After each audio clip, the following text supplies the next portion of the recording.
And here we go. Hollywood Studios, the third gate at the marvelous Walt Disney World Resort, is a true shell of its former self. During its storied 3-decade existence, it has developed, dissolved, and evolved in ways and places that nobody could have ever predicted at its inauguration as Disney-MGM Studios. In 2021, Hollywood Studios is arguably in its busiest form.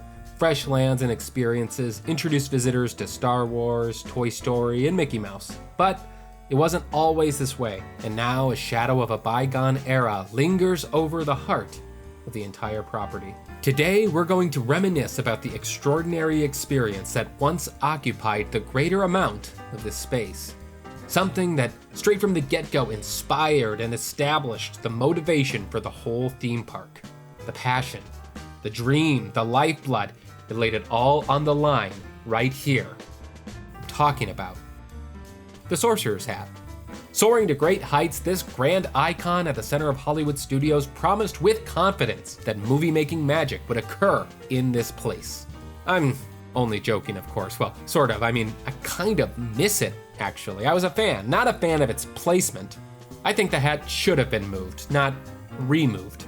They should have put it here or here. While the Sorcerer's Hat perseveres in our memory, it's actually not the essence of our adventure today. No, what we're here for now is somehow bigger than the hat, and it concerns that interesting pathway in the distance. In the time long ago, it represented the drive of what made this theme park special. It was a gateway to behind the scenes. When Disney-MGM Studios opened in 1989, it pledged to be a celebration of the movies and all the people, factors, and things that were required to create them. Everything herein was about the art of the movies and the movie-making process. When Michael Eisner cut the ribbon on May 1st, 1989, there were a variety of distinct presentations and educational entertainment around here, but only 2 true rides: the Great Movie Ride and the nearly 2-hour-long Backstage Studio Tour. Likely fast-tracked in competition with the imminent Universal Studios Florida, Disney-MGM endeavored to be a working movie studio, complete with sets, sound stages, and pre/post-production facilities, the works. And it was all going to unfold before guests on the Backstage Studio Tour. On the Backstage Studio Tour, guests were able to witness the ins and outs of sets and props and costumes and special effects and animation and editing, in some cases being a part of the magic themselves. In an age before the DVD bonus feature, the studio tour presented glimpses and concepts that were surely not familiar to the casual theme park goer. As the years progressed, Disney-MGM Studios would adapt into a new identity called Hollywood Studios, and through it all, the Backstage Studio Tour would transform along with it, devolving from an enormous 2-hour experience down to just a 30-minute tram tour. The studio tour and the things that happened in it were what made the studios, and while it never truly achieved its fully fledged working movie studio objective, it remained as a worthy attraction within Hollywood Studios, a fun and informative experience with lots to see and lots to learn, but it was expendable. And in 2014, it would take its final lap and close its doors to make way for entertaining, groundbreaking, but completely differing experiences. Now, I love Galaxy's Edge, but it's always worthwhile to remember what was, and today we're reliving it. This is the studio tour that briefly was and always will be. And hopefully this tour of the backlot will take you back lots. Yep. I'm not going to apologize for it. That was awesome, and you know it.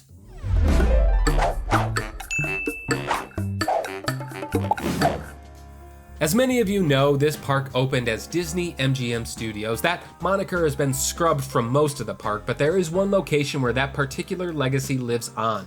This tour today is going to be all about remnants and reminders, and if there's one place where the heart of Disney-MGM Studios still thrives, it's right here on the dedication plaque. The Michael Eisner epitaph, while somewhat conflicting with the heart of present-day Hollywood Studios, is still on display today, showcasing the original logo featuring Disney-MGM Studios.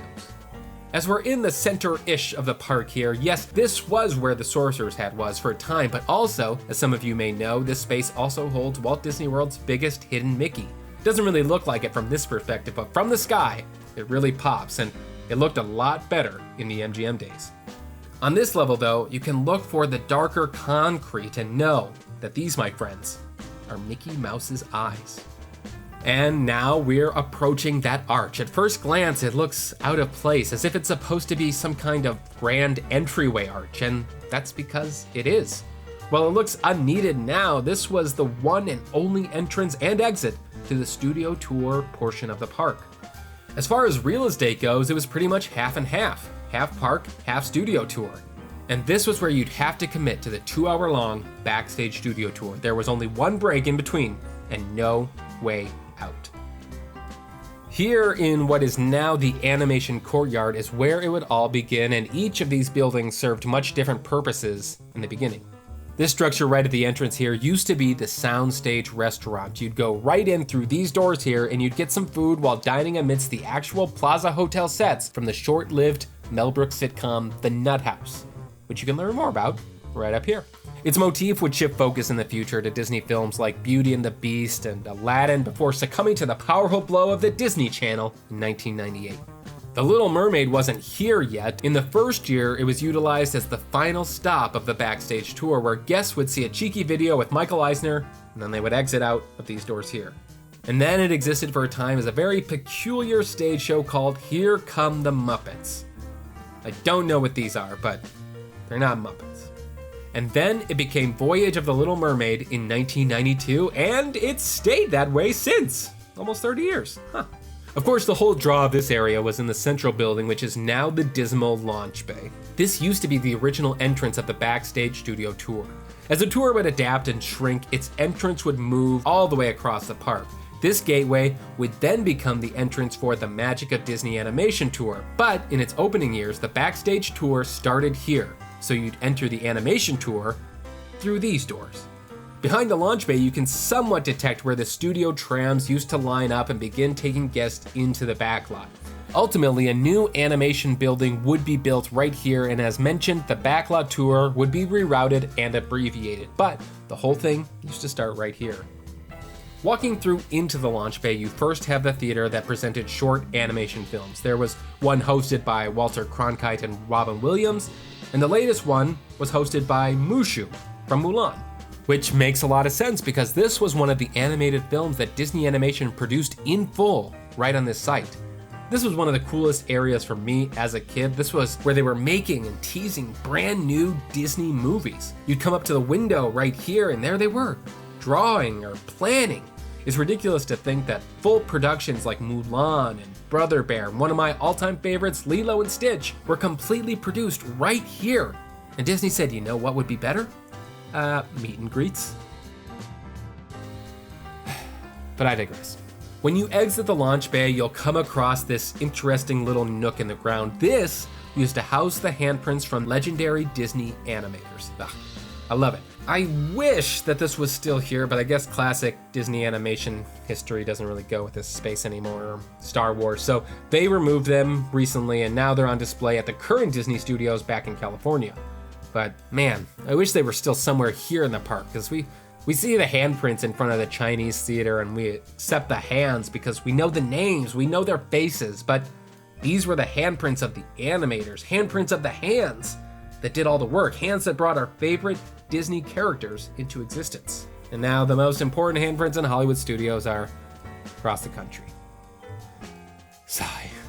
So now as we exit out of the animation courtyard into Mickey Avenue, an area that was initially closed off to guests. Remember, for the original studio tour, there was only one way in and one way out. So this right here was originally backstage area. These big buildings here were originally 4 sound stages. This space had been utilized for a lot of things, mainly demonstrations, but also productions. Originally, these were part of the walking portion of the tour. Guests could look down from the catwalks and observe a variety of props and sets from films like 101 Dalmatians and Honey, I Shrunk the Kids and Home Improvement and a lot more. You'd follow this, walking all the way down back to the courtyard, seeing props and behind the scenes stuff in different stations all along the way. And if you were lucky, you might actually witness actual media being recorded. The walking tour would dwindle over the years, and this space was most recently utilized as Pixar Place. And this was the longtime original entrance for Toy Story Mania. But when I first came through, it was the soundstage for Who Wants to Be a Millionaire? Play It. Stages 3 and 4 used to be attached by an overhead passageway that extended into a larger portion of stage 4. This most recently housed walkthrough experiences like Narnia and The Legend of Jack Sparrow. With the addition of Toy Story Land, this space would really become a lot less claustrophobic, opening the view up so you can see right into the land. But even today, you can still observe some areas in what is now Municiberg, where original walkways that guests could look down from would have been. If you turn around and you glance over this end fence here, you can recognize some traces from the beginning of the Streets of America, a significant portion of the original tour. This is all backstage area now, but this building is actually the far end of what is the Runaway Railway show building, and what was the Great Movie Ride. So just on the other side of the wall was the Alien sequence, and today it's the waterfall section for Runaway Railway. After the tour was downsized, the new entrance for what would be called the STUDIO BACKLOT TOUR would be straight ahead. And this walkway would open up and create another way around the park. Unfortunately, today, again, this is all unavailable to guests, so to get there, we have to go all the way around, where there is just another fence. That fast track here brings us to Grand Avenue, the only thing remaining from the original Streets of America, or dare I say, New York Street. The original facade from New York Street survives as guests walk from the ABC Commissary Lane into Galaxy's Edge. This is Disney-MGM Studios persisting right here. I love all the little nods and the details. It's so much more open in this space now because this whole side used to be a colossal facade as well. You'd have to enter into the Muppets Courtyard through a small little entryway, a pretty awesome transition for the most part. I mean, you wouldn't even know what was back there unless you had noticed the huge Kermit balloon on the top tower here, which sadly is also gone. Now going forward, I am going to attempt to really pinpoint the former locations of iconic spots on the Streets of America and the STUDIO BACKLOT Tour, which has actually been pretty challenging to do. As much as I want this to be definitive, it's probably not going to be exactly, because when they demolished this area to make Galaxy's Edge, they literally brought it to the ground, so there are hardly any true points of reference left anymore. But that doesn't mean we forget they used to be. So a lot of my investigation has been done through watching old home movies and overlaying maps and plans of the parks from different eras. While it may not be precisely exact, I think it's going to be pretty close, but for safety, I'm just going to ask for a little grace on most of these. I trust my guesstimations within, let's say, 5 to 15 feet at the most, or especially for the obscure things, but I think for the most part it's pretty exact. So right here used to be where the subway staircase to the 18th Street station used to be. Of course, it didn't really go anywhere, you'd have to come right back up. There were some newspaper dispensers right here. It was something fairly simple, a little chunk of architecture that stayed with you, a little touch that made New York Street come alive, and it was right here. I'm happy to say that there is still some remnant of this spot left today, but you have to cross the street and head upstairs into Pizzerizzo to see it. Once there, you'll see the sign that once adorned the subway railing, the 18th Street Station, with service to downtown and Brooklyn.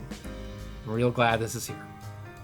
From our subway spot corner, we can look up at what's left of the building. There used to be a massive Chevrolet sign hanging off the side here, and I can't confirm this, but looking across from the other side, could this have been a support for the bigger Chevy emblem up top? Maybe, maybe not. It could have also been a support for the Osborne Christmas light show, or maybe it's just nothing. It could be nothing. And remember, this was also a working studio, and they filmed a handful of things here. On this spot particularly, they filmed a brief segment in the opening for Wonderful World of Disney. It would begin as they go all around the parks, and the camera would zoom straight into the window here where Mickey was working. I bet he's still up there. At the end of the street where a former Coke sign used to hang is now the Baseline Tap House, and if you follow the walkway right where the curb reaches the streets, you're actually standing right in the middle of what was the impressive forced perspective New York City skyline facade. Looking back down to the opposite direction, you'd inevitably see that tram circling that cul-de-sac loop. Almost directly opposite from that subway station was the hotel facade. It had a lot of black and white tiles on the pavement there, and even red carpet, and now it's benches and trees. Over here where the gateway to Galaxy's Edge begins now, this wall was essentially the exterior of the public library facade. This would have put a working stoplight right about here.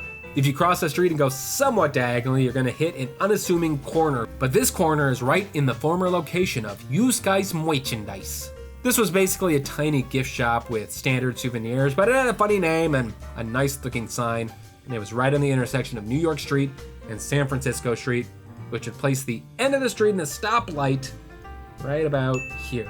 Also, I've researched this to no end. This has got to mean something. There is intention for everything in Disney World. I don't know what this means. Do you guys know what this means? Help me out. And now we enter into Galaxy's Edge. Now, this right here, right at the entrance, this may appear like a typical conspicuous black spire, but I assure you, it is much more than that. Right here where this spire sits was the entrance to the Honey, I Shrunk the Kids movie set adventure. Of course, the marquee would be facing the opposite direction, but this was the entryway, so you'd go under said unthemed sign here into a walkway that would guide you to the incredibly themed play area. Now, a majority of the space is now behind the rocks and backstage here, but if you cross the pathway and stand right before this stretch of rock, you're really right where a portion of the playset once stood, particularly the furthest edge of the playground where a gigantic squirt gun would squirt at unassuming playground explorers. But as you can see, we've hit the wall, literally, so you have to kind of envision that a little further beyond the rocks were once a giant canine nose, a giant oatmeal cream pie, a giant roll of film you could glide down. Actually, no, they were all regular size. We were the ones that shrunk. We were small. Anyways, there's a lot of foliage and greenery back there now, though, which is actually kind of fitting. Moving a bit nearer to Rise of the Resistance, we come to this small island. This is going to help us wayfind a little bit, as this area used to be smack dab in the middle of the prop shop, originally the Looney Bin, featuring a whole bunch of nods and references to the film Who Framed Roger Rabbit. Even as the prop shop, it kept a lot of the gag displays, and if you stand right outside the island, sort of right in this area, and look up, there was a significant period of time where you would have been right under a massive net full of bricks. So be careful. That placement would imply that a little more into the walkway would have been that iconic photo op with the Acme Steamroller. Think of all the many people that have laid down right here on this spot and pretended to writhe in anguish in the name of a humorous picture. Millions probably. But that time has come and gone. There's no steamroller here now, so you shouldn't lay on the ground here anymore. You'd just be in the way. And then straight into the foliage, kind of at the start of that wall there, would have been the outline of a body on the ground. Someone who has unfortunately met his doom at the hands of a falling safe, formerly embedded in the ground, right there. The prop shop served as a portal of sorts from Mickey Avenue into the backlot area, so straight back behind this section here would have been the studio backlot entrance, and right in front of it, the splash fountain and a nifty looking Coca-Cola display, but unfortunately all of that is inaccessible for guests now and probably will be forever. Now we come to Rise of the Resistance. Rise is built right over a lot of iconic spots on the streets of America, as well as some parts of the studio tour. As you take the first steps into the queue and look into the trees, you're looking directly at the former Brockerhoff building. Not only a staple of the streets of America, but also a prominent filming location for the Disney-MGM Studios classic, The Lottery, starring Bette Midler. The Lottery was a very short film directed by Gary Marshall, and it featured Bette Midler scrambling around the streets of America in chase of a windy winning lottery ticket. The film served almost exclusively as a demonstration of the backlot's capabilities, and the catalyst for the whole movie was filmed right there. The Brockerhoff building featured heavily in the beginning as Bette Midler, in the middle of a voice lesson, pursues a bird out of the window and catches herself hanging on a laundry line. We're gonna have to use our imaginations here, but right around here is where the Brockerhoff building sign would have been. Then right here, Village Pizza. They serve calzones and pie by the slice. And then right here, the sign for Isherwood Jewelers. And then right here, Bette Midler dangling on a laundry line. A bulk of the interior Rise queue takes place on what would have been San Francisco Street. And right when you go into the actual inside and turn the corner is some Happy Place Explorers history. It's where on a past trip, Joey said, just another rainy day here in San Francisco. Just another rainy day in San Francisco. Because we were on San Francisco Street and it was raining. Subsequently, this was right under the canopy for what was the Chinese Laundry. And then this first big winding room here has you going right up against what would have been the barber shop and the floral shop, tucked snugly within the belly of San Francisco Street. In the original 2-hour version of the studio tour, the trams would actually drive on these streets as part of the experience. When the tour first opened, the tram would park here on what would become San Francisco Street, and a short Dick Tracy-themed shootout would occur. This would often culminate with a vintage police car catching fire. This would have happened right on this room, with the 2 columns and all the cases here, right before you enter the map room. Your eyes may wander to that mappy glow in the other room, but right here, you're standing on some very short-lived and fiery MGM Studios history. Again, as you meander throughout the remainder of the queue, you're for the most part on the old asphalt of San Francisco Street. Passing through this stretch of carved-out tunnel, you're walking right under the former location of this thing. I don't know what to call it. It's one of the semi-dimensional structures that aided in the forced perspective for the San Francisco Street facade. The opposite facade is right in the middle of that furthest briefing room with BB-8 and Ray. When the briefing room doors open and you exit into the outside portion, take a look to the right and you'll notice Poe's X-Wing and BB-8. If you follow that nearest laser cannon to its end, it would stop right at an iconic Hollywood Studios photo op. Yes, this is where the Singin' in the Rain umbrella was. A guaranteed way to experience a Florida rain shower. What a glorious feeling. To the left of the Resistance shuttle would have been the painted San Francisco facade, which actually was the exterior for the Backlot Theater, but we'll get to that in a minute. Now, this is a little bit of behind the scenes details for how the transport shuttle works, but it's on a turntable, and that table turns and transports us into the Star Destroyer sequence. So now our journey path takes us around and over the former spot of the classic Herbie quick service location and right into the facade for Town Hall, dropping us off back within the grounds for the old theater. Now this would be the theater where musical performances of Beauty and the Beast and Pocahontas and for the longest time, The Hunchback of Notre Dame would take place. And now it's a stage for a squad of emotionless stormtroopers as they are positioned across what used to be the theater stage, albeit diagonally. The main Rise of the Resistance ride path goes in and out of what used to be walkways to the Lights, Motors, Action stunt show seating, as well as the very edge of what used to be parts of Residential Street, an iconic part of the studio tour which featured the props and facades from current productions of the time. Now our first area of note on the actual ride is right after takeoff. In the space where we encounter those empty transports, this huge room is built right on top of the ground that once held the legendary Bulldog Cafe, an iconic set piece from the film The Rocketeer, and a fan favorite part of the studio tour. Bulldog Cafe, right here on the Star Destroyer. The remainder of the ride takes place on these pathways and backstage areas for Lights, Motors, Action. That is until you get to the drop shuttles, where especially if you load into the shuttles on the left side, you're going to be plummeting directly onto the earth that once held the gigantic Lights, Motors, Action sign.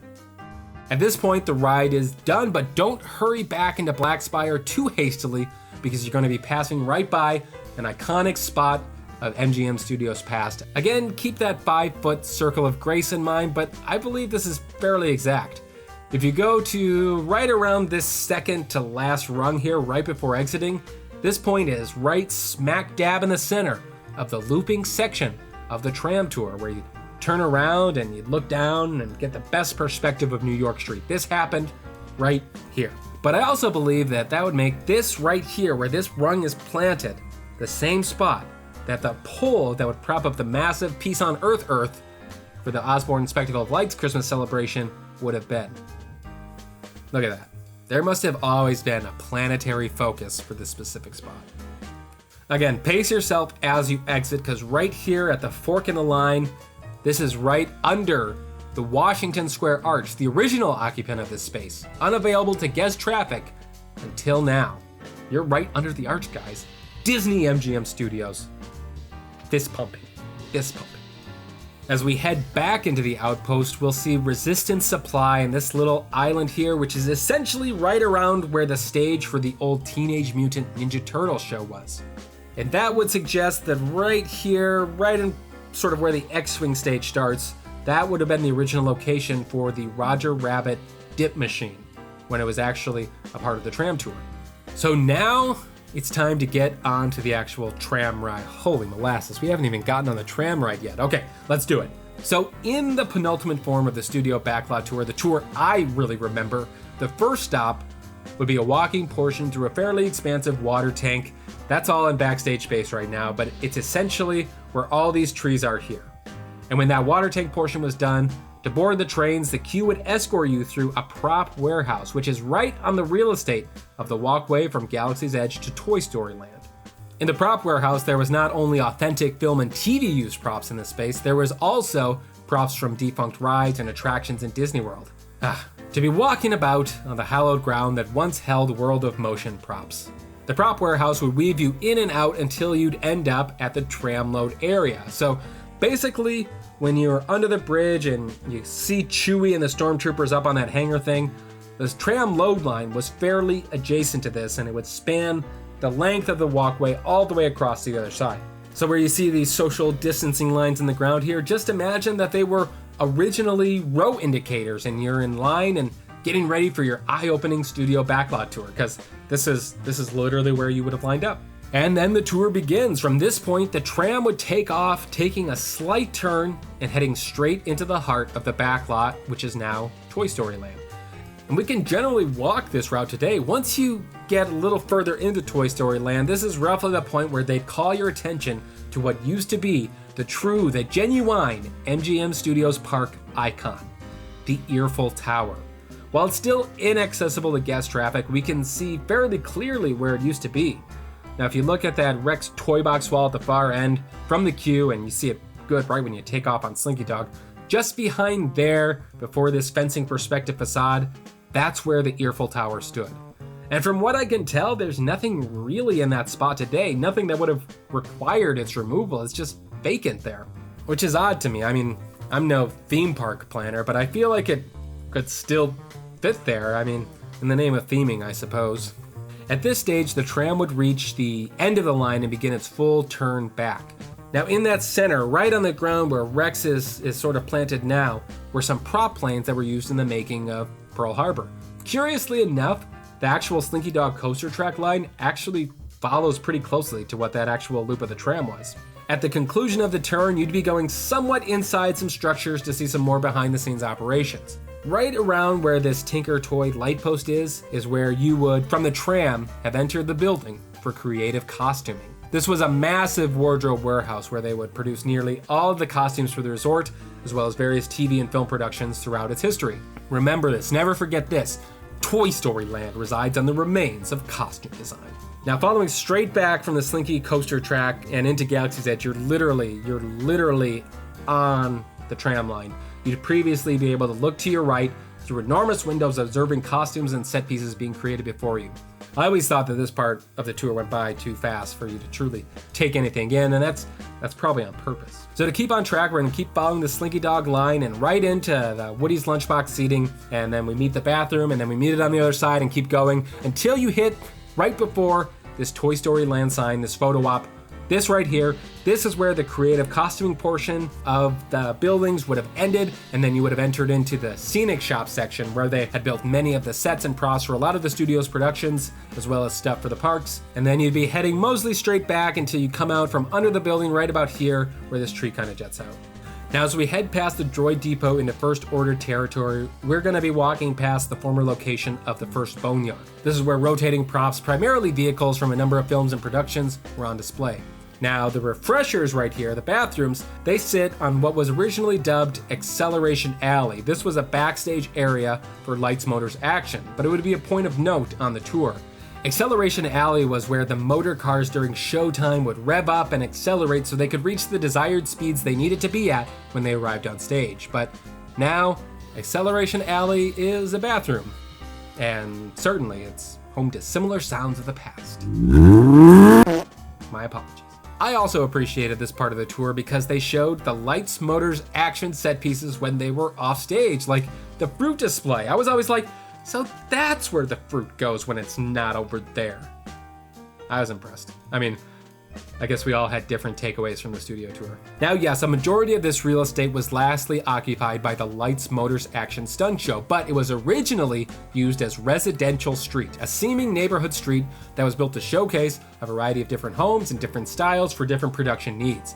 Being facades, they were only used for exterior shots. Residential Street has appeared in various media like quintessential television shows like Empty Nest and Adventures in Wonderland, and perhaps most notably, it can be seen at the beginning of Beach Party at Walt Disney World, the sing-along video. This one was on heavy rotation in my childhood household, so I'm not joking, this is a big deal. This is Beach Party history. A familiar staple of Residential Street was the home used in Ernest Saves Christmas. And now the back room of the milk stand currently resides over that spot. Yet in spite of a Christmas classic having considerable history right here, in actuality, the most thrilling thing about this place for a time was that it was once the scene of a Herbie the Love Bug sighting. And now there's the back of a milk stand and a corner. But perhaps this corner means more. Now you may think this is just a corner with a ramp here, but it's actually my favorite reference in all of Galaxy's Edge. Here we can envision Herbie's former ride path as he'd beep and get excited and then accelerate forward a bit while revving his engine. He'd tilt up and be on his back tires, almost as if he was going up a ramp. There's absolutely no need for a ramp to be here other than to give tremendous honor to Herbie. Yes, right in this spot. Herbie. Okay, so that may be a stretch, and to be honest with you, Herbie's ride path would have actually been probably about 5 to 10 feet on the other side of the wall, but just let me have this. Can we just do this? Can we remember Herbie's enduring legacy by dubbing this corner the Herbie Wall? Come on, the Herbie Wall in Galaxy's Edge. Herbie Wall, let's make it trendy. Regrettably, this facet of the tour was short-lived. Herbie doesn't belong on a driveway. He belongs on the roads, on the racetracks, the wild and untrammeled paths of life. Of course, he wouldn't be gone forever, as he himself would drive near these old stomping grounds regularly in his supporting role capacity within the Lights, Motors, Action stunt show. But as we all know, Herbie is canonically Resistance, so he'd do it down a little bit closer to the Millennium Falcon. The tram would carry you past other homes that were used in other productions on Residential Street, but most famously, the one people remember, would be the house from the Golden Girls, and that house would be a little further into Resistance territory. Now, as you walk past the Millennium Falcon, you're going to be looking straight ahead at the Docking Bay 7 quick service restaurant. To the right, you'll notice a ramp to get to that space, and this ramp is crucial if you're a fan of Dorothy, Rose, Blanche, and Sophia, and let's face it, you're a human being, so you are. As you climb up this ramp, you are essentially at the position you'd be in if you were sitting in the tram, looking to your left and seeing the Golden Girls house. And by Golden Girls, I of course mean Golden Girls seasons 3 to 7, because that Residential Street facade was just a replica of the real home used in the first seasons. But it is hard to argue that the establishing shots from season 3 onward are anything but top-notch. The actual facade of the house would have been featured more predominantly sort of in this outdoor eating area between Ronto Roasters and Docking Bay 7. Now that you're in the heart of Golden Girls territory, you're right in front of Smuggler's Run, and this whole stretch here was the majority of stage right for the Lights, Motors, Action stunt show. The cars would be zooming and driving all around here. The Falcon sits right on top of what used to be that front waterway, where there was an extensive jet ski sequence, and then that big front pathway where a lot of the intermediate sequences would take place. The cockpit rests right over where that canal was. Just going through the entrance of Smuggler's Run, that's where that median bridge was, aka the spot of the grand finale. Most of the show building is built on the former seating areas and walkways for Lights, Motors, Actions, but there are a few points of interest from inside the attraction. Now, this may seem like an unassuming wall here at the furthest corner of the pod engine room, but it's actually the closest you can typically get to arguably the most iconic event of the Backlot Tour. This space here is effectively where the tram would enter into Catastrophe Canyon, the wet and fiery set piece that demonstrated some filmmaking practical effects. At the elevation of this space right here in the corner, this basically puts us right at eye level with the engine oil company prop plane that stood at the entrance.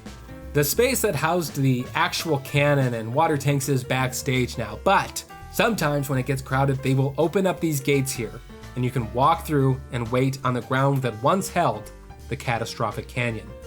It's a backstage area, so they have signs, they ask you for no videotaping back there, but I've been there myself, and I can promise it's much less interesting than it used to be. But if you get back there, just realize you're on semi-hallowed ground. Pun intended. Now, there are two sides to the Falcon attraction that both have their own pair of theaters where the attractions take place. Depending on which side you enter will determine what backlot history you'll be flying over.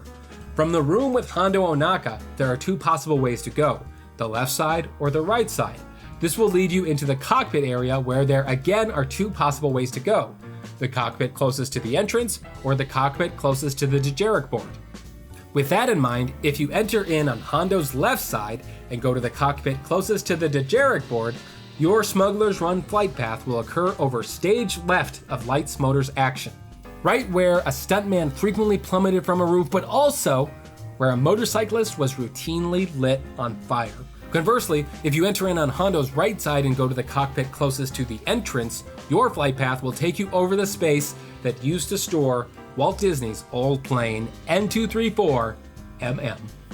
After Catastrophe Canyon, the tour would circle back around behind the Lights Motors Action backstage area, aka what is now the Droid Depot, and then it would head towards the tour's conclusion, an ideal glimpse down New York Street. But first, in that stretch before the Droid Depot and Savi's workshop would have been the second boneyard. Now this boneyard for a time held props from Dick Tracy, from Who Framed Roger Rabbit, from The Life Aquatic, from Flight of the Navigator, Hitchhiker's Guide to the Galaxy. And speaking of Galaxy, curiously enough, there were some props from Star Wars that were also on display here. Snow speeders in Orlando. Hollywood Studios. The tram would then head nearer to the streets of America and do its loop and turnabout where we've already established by the Rise of the Resistance exit, and that glimpse of New York Street would serve as the attraction's grand finale. And you're looping back. Look at this pole, this umbrella here. That could very well be where this light post was. But I can't confirm it. And that was it. This stretch here, right along this tower, almost straight back to where the start of that X-Wing stage is, that would have been where the tram would stop and guests would depart the attraction. The empty tram would drive forward, turn a little bit, and pick up the visitors for the following tour. That would mean that behind here was that exit building, which I recall most as the AFI Showcase. One of my favorite qualities of the Hollywood Studios as a kid was all of the movie props and the memorabilia that was spread around the park. And within the AFI Showcase, that was the cream of the crop. They had a whole number of various film props on display. MGM Studios really used to be a haven for stuff like this, and sadly that aspect is almost entirely vanished within the Hollywood Studios of today, and that's a change I don't completely understand, as it would still fit comfortably within the new overall thesis of the park. But nevertheless, inside this stretch of trees used to house some awesome film props for movies like The Sound of Music, Batman, Superman, E.T. I vividly remember seeing Indy's whip on display. That was awesome. But that wasn't the only George Lucas representation that would take over this space. In its final years, the building would be known as Watto's Grotto, a gift shop meant primarily for use during the former Star Wars weekend, which, where the heck did those go? Now it's trees among an entire George Lucas land. And then you'd go back into the park and get on something like the Great Movie Ride. But you can't do that anymore either. So that's probably not all of the Studio Backlot Tour references that we can find here, but I think it's a good start. And don't get me wrong, I really genuinely love Galaxy's Edge and Toy Story Land, and I think with more time, they're both going to grow and evolve into something even more special than what they are today. But man, I really loved the studio tour, especially as a kid, and researching this project has made me wildly nostalgic for that park of my youth, a park that honestly won't ever exist again. And now, having done this research and all this, I'm never ever gonna exit Rise of the Resistance or go to the bathroom in Galaxy's Edge without thinking about the many memories that I myself made on the Disney-MGM Studio Backlot Tour. Wow, that was a trip. If you made it this far, God bless you, and comment about the Herbie wall. Hashtag nobody puts Herbie in a corner. Until next time, we'll see you in the happy place. Bye. All right, friends, this concludes the second portion of the tour today. Thanks for joining us here in the back lot. We hope that you enjoyed your time here. Now, for your safety, if you would please continue to remain seated while we are moving. Once we do come to a complete stop, I'll be opening the doors back up on your right-hand side. So if you are seated,